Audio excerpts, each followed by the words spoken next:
नहीं जानबूझ के रखता हूँ सुबह से खाली हाथ आना पड़े इसलिए, तुम समझती नहीं हो। चलो भैया कहाँ तक पहुँच गए, वो चीज समझ आ गई थी, ठीक है। उसके बाद मैंने लिखवा दिया था, नहीं लिखवा था, लिखो उसी के अंदर नोट करके, नोट करके लिखो उसके अंदर, कल वाला जो टॉपिक था उसी में।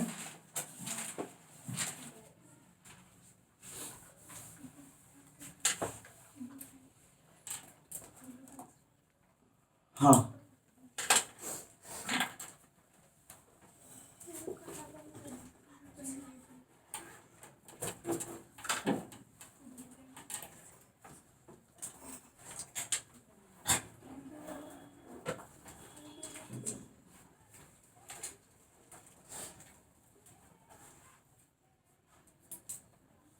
ये बनाना है। हाँ थोड़ा सा ऐसे बना,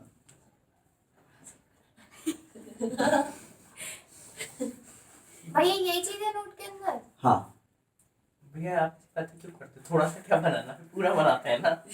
लाइन जैसे लाइन छोटी कर सकते हो तुम, ये वाली मीडियम को मीड लिख सकते हो, थोड़ा थोड़ा इसमें ऐसे लिख लो, ठीक है। नॉर्मल इतनी बड़ी ड्राइंग छोटी से बना सकते हो, पानी का लेवल कम कर दो, कम बना सकते हो। ये note d dash is equals to d upon n, ये फॉर्मूला था, हाँ ठीक है। यही फॉर्मूला क्या बन जाएगा, d dash is equals to d upon, बताओ n12 बनेगा या n21 बनेगा, बताओ 2 बताओ। हमेशा क्या लिखा जाता है, 1 2 मतलब ये इसी टाइप से लिखा है, इससे मतलब नहीं है कि नीचे से ऊपर जा रही है लाइट, इसमें आपको लिखना है क्या, 1 से, मतलब आपको क्या लिखना है, 2 विद रिस्पेक्ट टू 1 लिखना पड़ेगा। 2 तो सही तो बोला उसने, 1 2 तो होगा 1 2 ही तो बोला। हाँ नहीं 2 1 2 1 बोला था उसने, बोला। तू 1 2 बोल रही है। 2 1 लेकिन अब तो अपॉन में हो गया ना, तब तो चेंज हो जाएगा।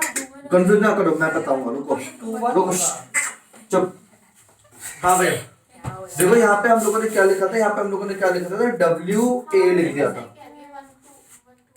यहाँ पे हम लोगों ने क्या लिख दिया था, WA लिख दिया था, ठीक है। तो WA लिखने का मतलब क्या था, इसमें ये नहीं देखा जा रहा कि एयर से वाटर है कि वाटर से एयर में, ये लिखना ही ऐसा पड़ता है, ये वाला मीडियम इनटू ये वाला मीडियम, ठीक है। रुक तो जा, समझा रहा हूं मैं, क्या कर समझा।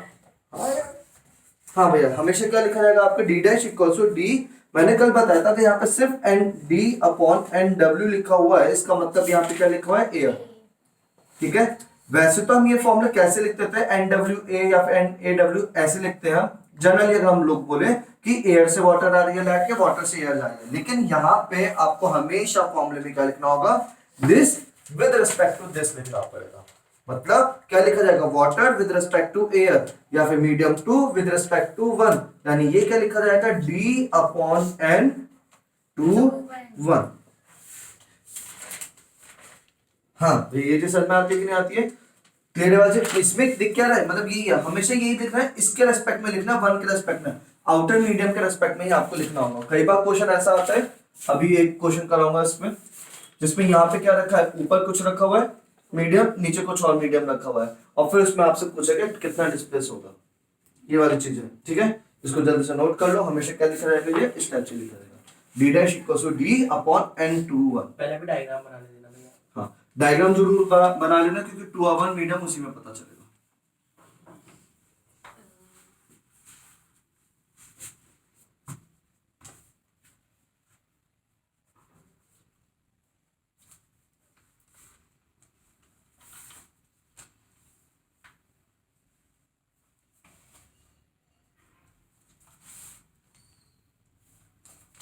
हर क्वेश्चन में हमें भी डायग्राम बना के सॉल्व करना चाहिए भैया, इजी रहेगा हमारे लिए।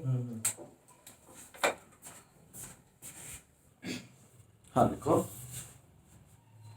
The water in a swimming pool, the water in a swimming pool is 2 metre deep, is 2 meter deep, full stop. How deep does it appear, how deep does it appear to be someone, appear to be someone, appear to be someone looking down into it, looking down into it, full stop. If the refractive index of water is, if the refractive index of water is 4/3,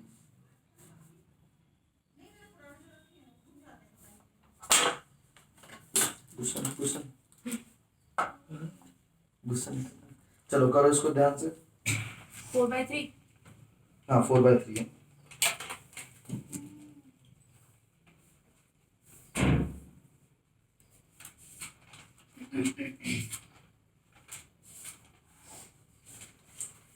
one 1.5 metre. 1.5।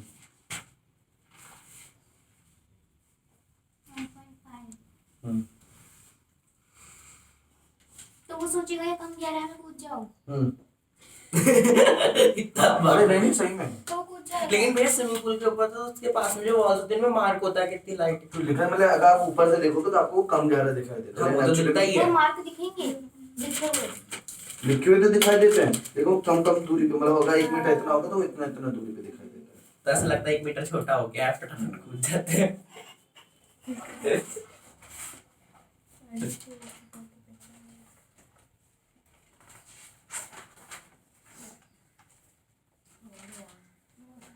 देख किसी का नाम हो तो बताना। मेरा नहीं हुआ। शाबाश। क्या क्या दे रखा है इसमें? एक स्विमिंग पूल है, उसकी गहराई कितनी है? 2 मीटर की। इसका रिफ्रैक्टिव इंडेक्स कितना है? 4/3। हमसे ये पूछा जा रहा है कि अगर एक कोई आदमी इसको देखेगा तो उसको कितना गहरा दिखाई देगा वो, मतलब उसकी अपरेंट डेप्थ कितनी है, ये वाली चीज पूछी गई है। नीचे वाली चीज भी पूछी गई है, अपरेंट डेप्थ, कि उसको डेप्थ कितनी दिखाई देगी। यानी हमें क्या निकालना है? डी डैश निकालना है। तो डी डैश का फॉर्मूला लगा दिया हम लोगों ने।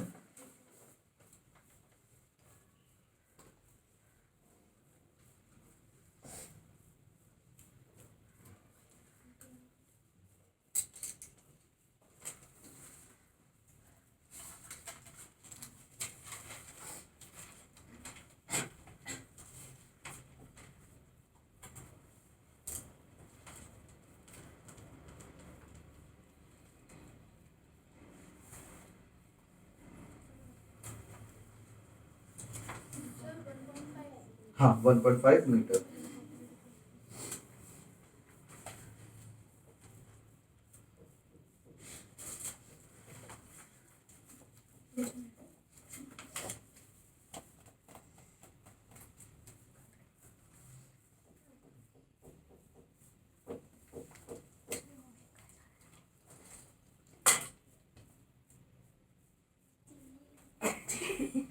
ये पेन नीचे रखो।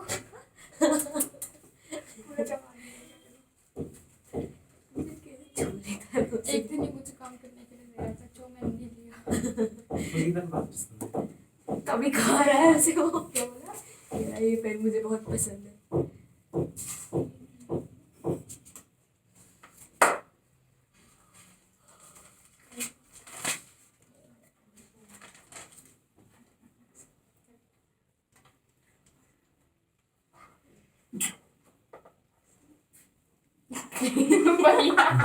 मेरा हंस रहा है।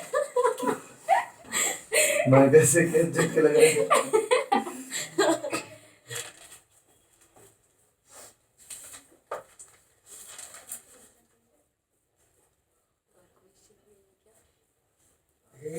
इस पे पूरी किताब में अरे इसमें दो तीन लेयर वाले मिक्स क्वेश्चन है। 2-3 लेयर तो हमने पढ़ी ना है। हम कब पढ़ेंगे? पढ़ेंगे।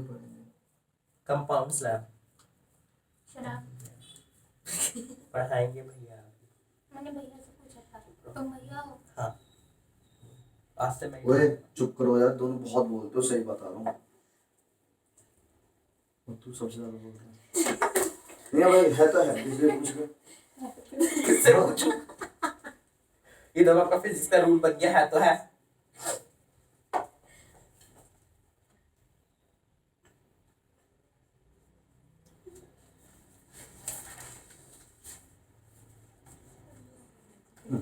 इसके बाकी अभी मैं बाद में करा दूंगा मैं, ठीक है। पहले टोटल इंटरनल रिफ्लेक्शन देख लो, ठीक है। कंपाउंड स्लैब का एक टॉपिक है, वो अभी थोड़ी देर बाद, मतलब इस टॉपिक के बाद समझा दूंगा। पहले ये वाला टॉपिक देख लो, टोटल इंटरनल रिफ्लेक्शन। रिफ्लेक्शन या reflection? Reflection, total internal reflection बहुत इंपॉर्टेंट टॉपिक है। यहाँ से क्वेश्चन मिलता था, अभी तक तो मिलता था, अभी साल कह नहीं सकते मिले ना मिले। पिछले साल वगैरह में भी आया था। पिछले साल नहीं आया, पिछले साल से पैटर्न थोड़ा चेंज हो गया। चेंज वही। हाँ भैया, टोटल इंटरनल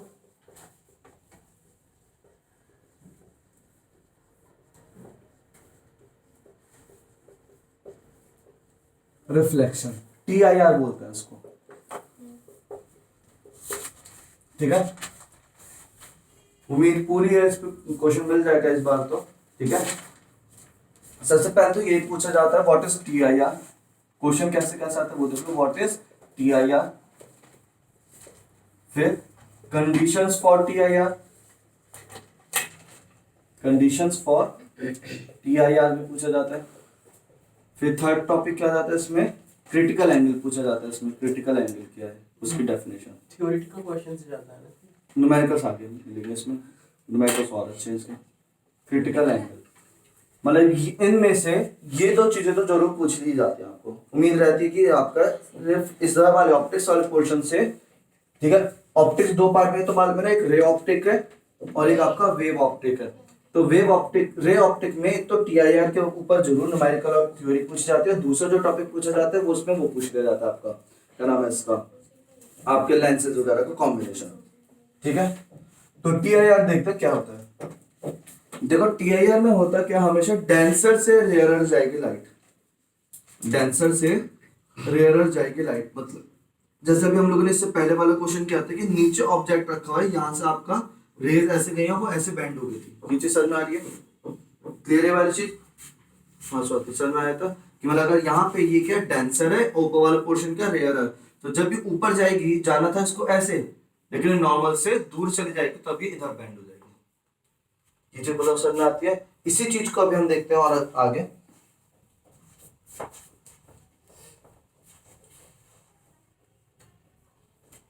मान लीजिए आपका इसके नीचे आपका कुछ डेंसर मीडियम है,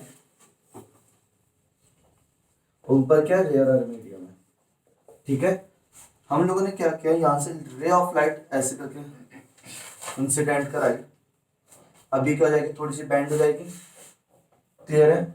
यहाँ पे मान लो अभी इसका एंगल कितना बन रहा है, 15 डिग्री बन रहा है। अब मैंने इसको और थोड़े ज्यादा एंगल पे इंसिडेंट कराया, तो अभी और ज्यादा बेंड हो जाएगी। ये चीज समझ में आती है। मतलब अगर ये वाला एंगल आपका इससे तो ज्यादा हो गया, ये वाला एंगल अब अभी कितना होगा, मान लो 25 डिग्री हो गया, तो अब ये और ज्यादा बेंड हो गई। ये एंगल जितना बढ़ता रहेगा, ये वाली और ज्यादा बेंड होती रहेगी, क्योंकि ऊपर वाला एंगल नीचे वाले एंगल से हमेशा क्या रहेगा, ज्यादा रहेगा। ये वाला एंगल क्या रहेगा, हमेशा इससे ज्यादा रहेगा। पहले 15 डिग्री था तो मान लो कितना हो रहा था, 20 डिग्री हो रहा था। 25 डिग्री है तो मान लो कितना होगा आपका, 45 डिग्री हो रहा है। कुछ इस टाइप से आप ले सकते हो, ठीक है। इसी तरह से एक मैंने और इसको और थोड़ा ज्यादा एंगल पे इंसिडेंट कराया, मान लो अभी कितना आ गया, 45 डिग्री पे आ गया, मान लो तो 42 डिग्री पे आ गया। तो अब जब 42 डिग्री पे मैंने इंसिडेंट कराया तो रे ऑफ लाइट बैंड, जिसको और नीचे जाना था और नीचे जाना था, अब एक ऐसी लाइन आ गई कि ये आपको just on the surface of the water, the surface of the denser medium, ये लाइट ऐसे जाएगी। मतलब इस ये वाला एंगल हमेशा इससे ज्यादा होता है। जैसे जैसे मैं इस एंगल को बढ़ा रहा था, जैसे जैसे मैं इस एंगल को बढ़ा रहा था, ऊपर वाला एंगल भी बढ़ता जा रहा था, और ऊपर वाला एंगल ज्यादा था, नीचे वाला एंगल कम था।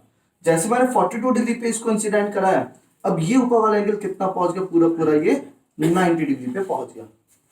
ये चीज समझ में आती है। सिर्फ एक ही पे जाएगा 90? हाँ, पर्टिकुलर एक एंगल पे क्या जाएगा, वो 90 डिग्री पे जाएगा। उससे पहला जब 41 डिग्री पे अगर आया तो हो सकता है 89 डिग्री बना रहा होगा। अगर मैंने बोला 41 डिग्री पे तो कितना बना होगा, 89 डिग्री। जैसे मैंने इसको 42 किया तो अभी कितना हो जाएगा, एकदम एग्जैक्टली 90 डिग्री बन जाएगा। हर मीडियम का अलग, बाद में रिफ्लेक्ट करेगा। उसके बाद अब हम बताएंगे, है ना। उसके बाद की कहानी मेन है टोटल इंटरनल रिफ्लेक्शन। अब मेन टॉप मतलब मैं ये बोल रहा हूँ, जो 42 डिग्री है ये हर मीडियम के लिए अलग अलग होता है। पानी से एयर में जा रही है तो 42 डिग्री पे आपका क्या बन जाता है, वो 90 डिग्री पे आ जाता है। शायद ग्लास के अंदर आपका 33 डिग्री पे आ जाता है। इस टाइप से अलग अलग मीडियम के अलग अलग एंगल होते हैं। क्रिटिकल एंगल क्या होता है, मीडियम के अलग अलग होते हैं। यही एंगल क्या करा देता है आपका, क्रिटिकल एंगल करा देता है। अच्छा, इसमें इंसिडेंट एंगल कौन सा है, ये वाला है कि ये वाला है? 42। 42 क्या आपका इंसिडेंट एंगल। तो क्रिटिकल एंगल की डेफिनेशन ये होती है, critical angle is that value of incident angle, ऐसे लिखना बहुत जरूरी है, that value of incident angle eight which refracted angle, ये रिफ्रैक्टेड एंगल है, ठीक है, यहां पे रिफ्रैक्शन हो रहा है ना, रिफ्रैक्टेड एंगल या refraction angle becomes 90 degree when, ये लिखना जरूरी, when ray of light travels from denser to rarer, denser to rarer। ये होगा तभी जब आपके डेंसर से रेयर जाएगी। देखो, रेयर से अगर डेंसर जाने लगी तब क्या प्रॉब्लम है वो मैं बता देता हूँ। अगर मान लो ये नीचे वाला रेयर है, ऊपर वाला डेंसर है, ये क्या रेयर है, ऊपर वाला क्या आपका डेंसर है। मान लो रे ऑफ लाइट ऐसे गई, ये कितना बन रहा है, 25 डिग्री बन रहा है, तो अब ऊपर जो एंगल बनेगा वो 25 से कम बनेगा, 25 से ज्यादा बनेगा? इस बार क्या बनेगा आपका, कम बनेगा। मतलब ये जो रे ऑफ लाइट है ये आ जाएगी नॉर्मल के टुवर्ड्स आ जाएगी। तो इस वजह से इस केस में ऐसा पॉसिबल है ही नहीं 90 पे आ जाए। 90 कब आएगा, मतलब बाहर वाला एंगल ये ज्यादा कब होगा, इससे ज्यादा कब होगा, जब क्या होगा, ऊपर वाला क्या होगा आपका रेयरर होगा और नीचे वाला क्या होगा आपका डेंसर होगा। इसीलिए इंटरनल रिफ्लेक्शन या फिर आपका TIR या फिर क्रिटिकल एंगल के लिए मेन कंडीशन यही है कि लाइट हमेशा कहां से कहां जानी चाहिए, आपकी डेंसर से रेयरर, तभी उसके रेयरर एंगल क्या होते रहेंगे, बढ़ते रहेंगे। फिर हम जो कंडीशन ऑफ TIR लिखेंगे वो ये लिखेंगे, एक ही कंडीशन लिखेंगे, है ना। यहां तक समझ में आया? पहले क्या बोला मैंने कि क्रिटिकल एंगल वो वैल्यू, देखो भैया ध्यान रखना बच्चों को, क्रिटिकल एंगल को ये ध्यान रखना, critical angle is the angle eight which 90 degree. बच्चा इस टाइप से लैंग्वेज लिख देता है, पूरा डिफाइन करना है। क्रिटिकल एंगल तो इंसिडेंट एंगल को बोलते हैं, ये नहीं क्रिटिकल एंगल, ये क्रिटिकल एंगल, क्रिटिकल एंगल क्या है, इंसिडेंट एंगल है क्रिटिकल एंगल। अब वो कौन सा इंसिडेंट एंगल है, जब रिफ्रैक्टिंग एंगल क्या बन जाएगा आपका, 90 डिग्री बन जाएगा। लैंग्वेज इसको इसी तरह से लिखना, और ये मान के चलो आ ही जाएगा वाला क्वेश्चन, मान के चलो यहां से या तो न्यूमेरिकल मिलेगा या फिर ये चीज मिलती है। और कई बार 5 नंबर में ये प्लस न्यूमेरिकल दोनों मिल जाता है कि इसमें से कोई भी एक चीज बता दो, साथ में इसके छोटा सा एक नीचे न्यूमेरिकल लिखा होगा। बात समझ? अभी तक का सबसे इंपॉर्टेंट टॉपिक जो भी हमने शुरू से लेकर अब तक पढ़ा है, ऑप्टिक्स में सबसे ज्यादा इंपॉर्टेंट टॉपिक यही है, ठीक है। इसको 2 दिन आराम से लगाएंगे, क्वेश्चन देखेंगे इसके, ठीक है, फिर आगे बढ़ेंगे इससे आगे। क्लियर है वाली चीज, समझ में आता है? तो क्रिटिकल एंगल की डेफिनेशन समझ में आ गई है। Critical angle is that value of incident angle, incident angle की वैल्यू है, उसको कभी कभी हम लोग IC भी लिख देते हैं इसी तरह से। IC मतलब incident of critical, critical incident angle इस टाइप से। सिर्फ C मत लिखना, बिकॉज ऑप्टिक्स में C का मतलब स्पीड ऑफ लाइट होता है, ठीक है। यहाँ पे अगर आप सिर्फ C लिख रहे हो तो वो क्या आपका स्पीड ऑफ लाइट, IC लिखो क्रिटिकल एंगल के लिए। क्लियर है? आई और नीचे छोटा सा क्या लिखा हम लोगों ने, C लिख दिया। यहां समझ में आता है, क्रिटिकल एंगल समझ में आ गया। फिर अब इससे आगे की कहानी देखते हैं। अभी क्या था, मैंने बोला कि 25 से जैसे जैसे एंगल बढ़ता है, ऊपर वाली जो रे ऑफ लाइट है ये इधर उधर आती रहती है। अब जब ये यहां तक आ चुकी है, अब इससे और एंगल अगर बढ़ाऊंगा तब ये रे ऑफ लाइट कहां जाएगी, ये अंदर आ जाएगी। भैया वो एंगल कौन सा है, 42 ये क्रिटिकल एंगल, ये है कौन सा एंगल है 42? ये आपका उसमें आपका ग्लास टू एयर मीडियम के, ग्लास एयर मीडियम के लिए 42 डिग्री होता है। तो आपको गिवन होता है आपको क्वेश्चन टू क्वेश्चन, ठीक है। 2-3 वैल्यू है वो मैं आपको याद करा दूंगा, जिससे आपको हमेशा रटा रहेगा कि 42 डिग्री आने आना है, ठीक है। नहीं तो आपको टेबल देखनी पड़ता है, ट्रिग्नोमेट्री टेबल देखते हैं, उससे आपको बिना देखे आप बता देना कि 42 डिग्री है या नहीं है, ठीक है। चलो अभी क्या बता रहा था मैं, हाँ, अगर मैंने 43 डिग्री कर दिया, अगर इस एंगल को मैंने और ज्यादा बढ़ा दिया, अब क्या होगा, रे ऑफ लाइट अंदर आ जाएगी। बात समझ में आती है? मतलब अब क्या कंडीशन है, नीचे डेंसर है, ऊपर रेयरर ही है, डेंसर से रेयरर ही जा रही है। अब रे ऑफ लाइट मान लो ये कितना एंगल बन रहा है, 43 डिग्री बन रहा है। कितना एंगल बन रहा है, ये 43 डिग्री बन रहा है। और 43 डिग्री पे अब क्या होगा, 42 पे तो लाइट कहां आ गई थी, तो 43 पे अब कहां जाएगी, वो अंदर चली जाएगी। लेकिन जब वो अंदर जाएगी तब वो लॉ ऑफ रिफ्लेक्शन फॉलो करेगी, लॉ ऑफ रिफ्लेक्शन फॉलो करेगी। मतलब अब ये नहीं होगा कि ऊपर वाला एंगल कुछ भी हो सकता है, नहीं, ये वाला एंगल इस एंगल के बराबर होगा। मतलब आपका ये जो ये वाला ट्रांसपेरेंट सरफेस है ना, ये आपको किसकी तरह एक्ट करेगा, ये आपके शीशे की तरह एक्ट करेगा। तो मतलब ये क्या बन गया शीशा, और यहाँ से क्या गया 43 डिग्री पे, तो यहाँ पे भी कितना बनाएगा 43 डिग्री बनाएगा। मतलब जैसे ये 42 पे था तब 90 पे थी, जैसे मैंने इसको 43 किया ये लाइट एकदम से इधर आ जाएगी।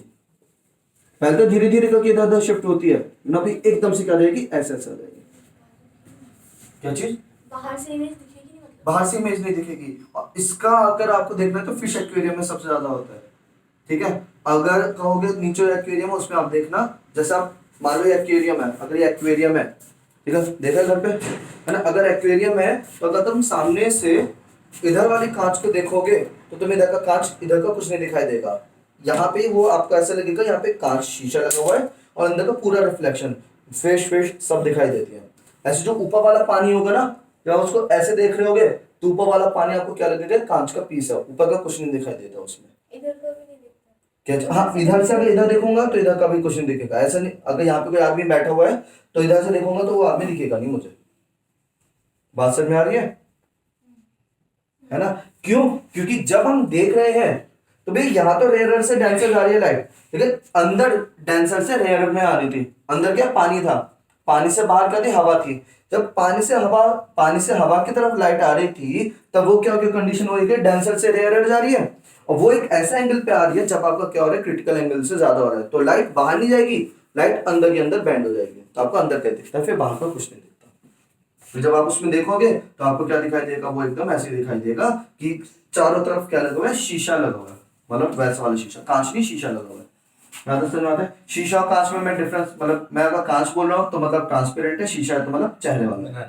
बात समझ में आती है, क्लियर है वाली चीज, समझ में आ गया। तो ये होती है आपकी इसकी कंडीशन, क्या, ये है टोटल इंटरनल रिफ्लेक्शन। और ये जो प्रोसेस है ना, ये मेन जो रिफ्लेक्शन चलता है, मतलब मान लो ये भी चीज बता दूं, आपके सामने शीशा लगा हुआ है, उसमें शक्ल देख रहे हो, और एक आपका ट्रांसपेरेंट सरफेस है जिसमें आप शीशे, जो आपके शीशे की तरह एक्ट कर रहा है। तो ये ज्यादा अच्छा रिफ्लेक्शन करता है as compare to plane mirror. बात समझ में आती है। जो प्लेन मिरर होता है, मतलब आपने क्या काम किया, कोई आपका फिनोमेना है जिसके लिए आपको क्या करना है, लाइट को रिफ्लेक्ट कराना है, तो आपने क्या किया, यहाँ पे शीशा लगा दिया जिसमें आप चेहरा देखते हो, आपने उसमें रिफ्लेक्शन कराया। दूसरा फिनोमेना मैंने क्या बोला कि आप शीशा मत लगाओ, आप ये वाला फिनोमेना कर लो। इसमें क्या है आपका कि आपके रे ऑफ लाइट क्या है, आपका डेंसर है, डेंसर से रेयर में जाएगी तो वो आपका अंदर ही अंदर आएगी। है वो कांच ही, है वो कांच, इस टाइप का कांच। लेकिन यहाँ पे मैंने पूरे में अगर मैं पानी पानी पानी पानी भर दूं, अभी तो क्या ये हवा है वो कांच है तो नहीं हो पाएगा। अगर यहाँ पे मैं पूरे में पानी पानी पानी पानी भर दूं तब वो केस हो जाएगा, वो वाली चीज। तब क्या हो जाएगा आपका, ये वाली चीज आपका शीशा ही, ये आपका क्या करेगा, रिफ्लेक्शन करेगा। यहाँ पे आप रे ऑफ लाइट डालोगे तो वो बाहर नहीं जाएगी, वो अंदर ही अंदर आएगी। यहाँ पे इसमें आपको इधर की चीजें दिखाई देंगी। तो ये वाला phenomena as compare to plane mirror ज्यादा अच्छा माना जाता है, ज्यादा इफेक्टिव होता है वाला फिनोमेना। बात समझ में आती है। और इसी फिनोमेना को हम लोग यूज करते हैं ऑप्टिकल फाइबर में। आगे पढ़ेंगे कैसे क्या है चीज, ठीक है।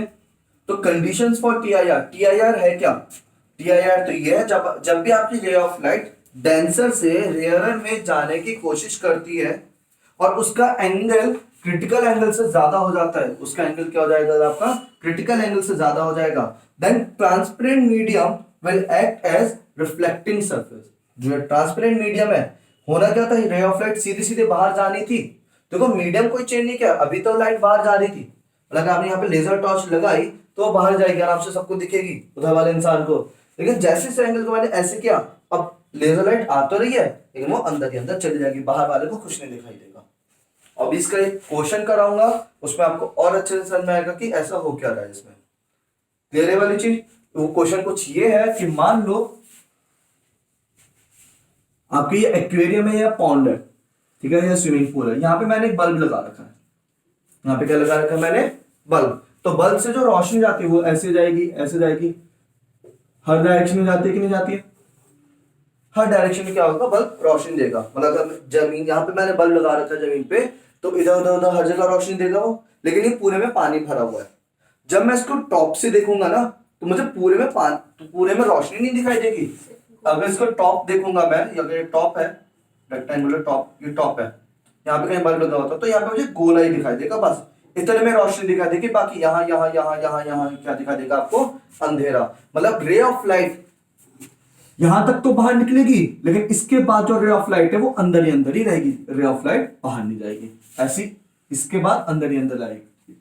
ऐसे रे रोशनी बाहर जा रही है सारी, लेकिन इसके बाद की जो रोशनी है वो अंदर ही रहेगी। मतलब बाहर का कोई ऑब्जेक्ट खड़ा होगा, कोई इंसान खड़ा होगा, वो उसको देखेगा तो उसको यहां से तो रेज निकलती हुई दिखाई देंगी, लेकिन इस पॉइंट के बाद रेज बाहर आती हुई नहीं दिखाई देंगी। आपसे क्वेश्चन पूछा जाता है कि कहते हैं कि आपका अगर आपने बल्ब जलाया तो उसके बाद कितने एरिया में आप एक गोल डिस्क रखोगे जिससे आपकी पूरी रोशनी छुप जाए। बात समझ में आती है? या फिर फिश की भी बात करूं कि अगर आप पे फिश है तो उसको सारी चीजें दिखाई नहीं देती है। फिश को क्या दिखाई देता है आपको? सिर्फ एक थोड़ा सा, मतलब अगर यहाँ पे इस जगह मान लो कि अगर आपके एक्वेरियम है, यहाँ पे फिश है, तो उसको हर जगह से नहीं दिखाई देगा, उसको सिर्फ इतना ही एरिया दिखाई देगा ऊपर का, क्योंकि इससे ऊपर जब और जाएगा रे तो ये एंगल क्या होने लगेगा? बढ़ने लगेगा। और अगर एंगल क्रिटिकल एंगल से ज्यादा हो गया तो उसकी रोशनी बाहर नहीं जाके वो अंदर ही अंदर रह जाएगी। अब उसको बाहर को कोई चीज नहीं दिखेगा। क्या चीज? इधर का भी वही होगा कि एक पर्टिकुलर एंगल तक दिखेगा, उसके बाद नहीं दिखेगा।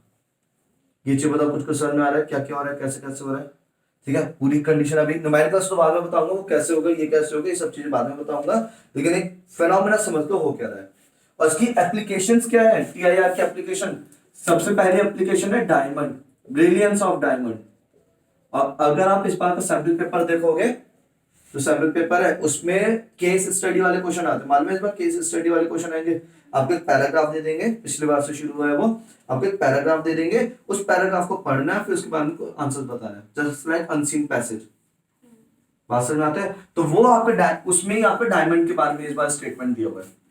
ठीक है, ब्रिलियंस ऑफ डायमंड मतलब यही वाला टॉपिक है जो आपको उसमें दे रखा है। स्टेटमेंट दे दिया कि कोई लड़की है वो डायमंड लेकर आई है, उसको ये गया वो गया ये गया, फिर उसका बताने की क्या क्या हो रहा है उसके अंदर। सीबीएसई ऐसी कहानी होती है, वो ऐसी लंबी चौड़ी कहानी देके लेकिन डायमंड सैंपल पेपर में दे दिया तो डायमंड में एक्चुअल में नहीं आएगा, लेकिन उससे रिलेटेड जरूर कुछ ना कुछ क्वेश्चन मिलेगा। मतलब मैं बोल रहा हूँ कि आप वहां पे क्वेश्चन देख लेना एक तरीके का, मैं ये नहीं बोल रहा बोर्ड में आएगा वो क्वेश्चन। मैं ये पूछ रहा हूँ कि जैसे उन्होंने सैंपल पेपर में कुछ दूसरा दिया तो हमें उस पैराग्राफ में से उसके आंसर मिल जाएंगे या फिर हमें अपनी नॉलेज से आंसर पैराग्राफ से मिलते? जैसा 10th क्लास में तुम्हारे साथ हुआ था क्या?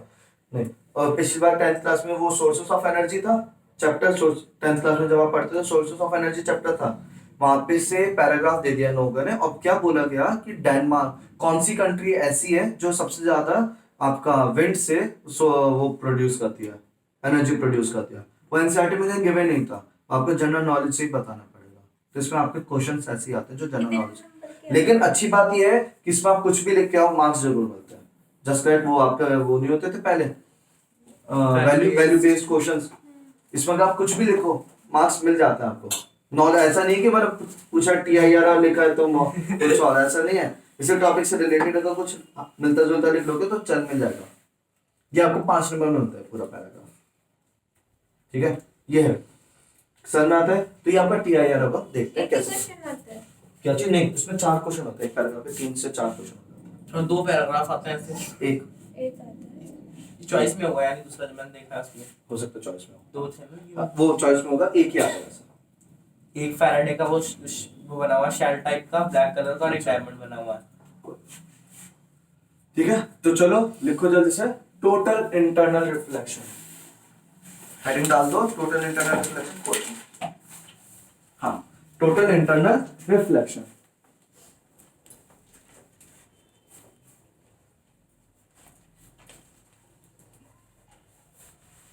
When ray of light ये हम टीआईआर लिख रहे हैं। है, हाँ नहीं नो हाँ लिखो, when ray of light traveling from denser to rarer medium at an angle more than critical angle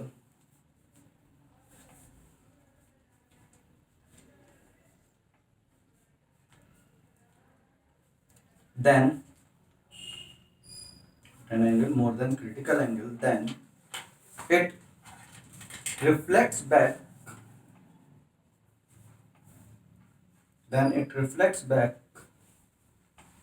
into the same medium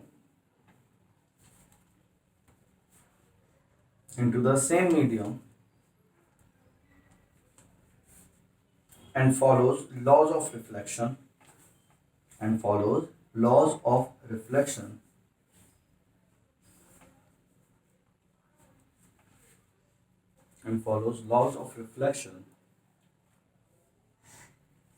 ठीक है full stop. This phenomena is called TIR.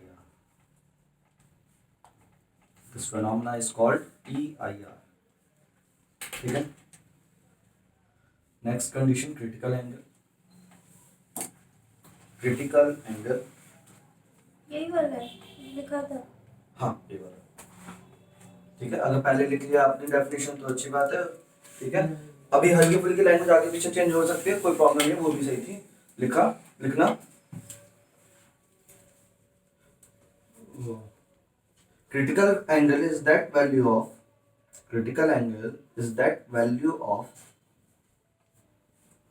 incident angle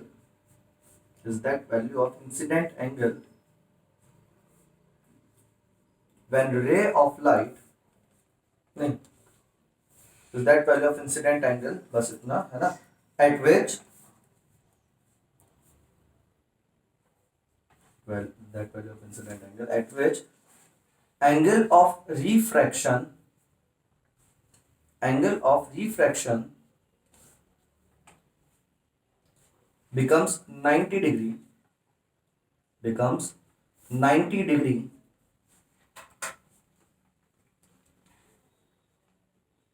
when ray of light traveling from denser to rarer medium. And ray of light traveling from denser to rarer medium.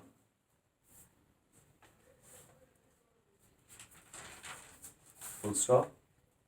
Next heading, conditions for TIR. जरूरी है denser to rare होगा. हाँ, rare से denser में तो हो ही नहीं सकता कि आप कोई एंगल दो जो आपका 90 डिग्री का है. नॉर्मल तक पहुंच जाएगा. सेकंड क्या हेडिंग है? Condition for TIR. देखो अगर रेयर से डेंसर जा रही है, और आपको अगर ये वाला एंगल 90 डिग्री पहुंचाना है, एंगल ऑफ रिफ्लेक्शन कितना पहुंचाना है आपको 90 डिग्री, तो उस केस में रेयर एंगल क्या होना चाहिए, 90 से ज्यादा होना चाहिए. क्यों? क्योंकि भाई जब रेयर से डेंसर जाती है तो वो टुवर्ड्स द नॉर्मल चली जाती है.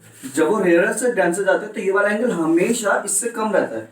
अगर ये 90 हो गया ना तो भाई इस वाले एंगल को 90 से और ज्यादा होना चाहिए, तभी वो 90 पहुंच पाएगा. और 90 से ज्यादा होने का मतलब कहाँ गया, वो डेंसर में ही आ गया. आगे बात समझ में? तो ये आपको पॉसिबल ही नहीं है कि आप रेयर से डेंसर में आप एंगल ऑफ रिफ्रैक्शन 90 डिग्री पहुंचा दो, कभी पॉसिबल नहीं है वाली चीज. ठीक है. हाँ, next conditions for TIR. First condition क्या है? Light must travel from denser to rare medium. Light must travel from denser to rarer medium. Next, angle of incidence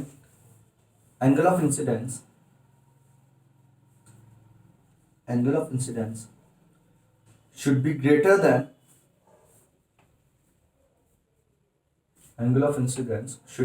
than critical angle.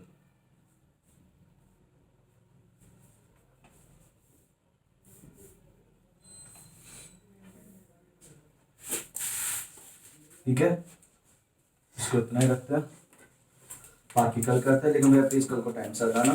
ठीक है.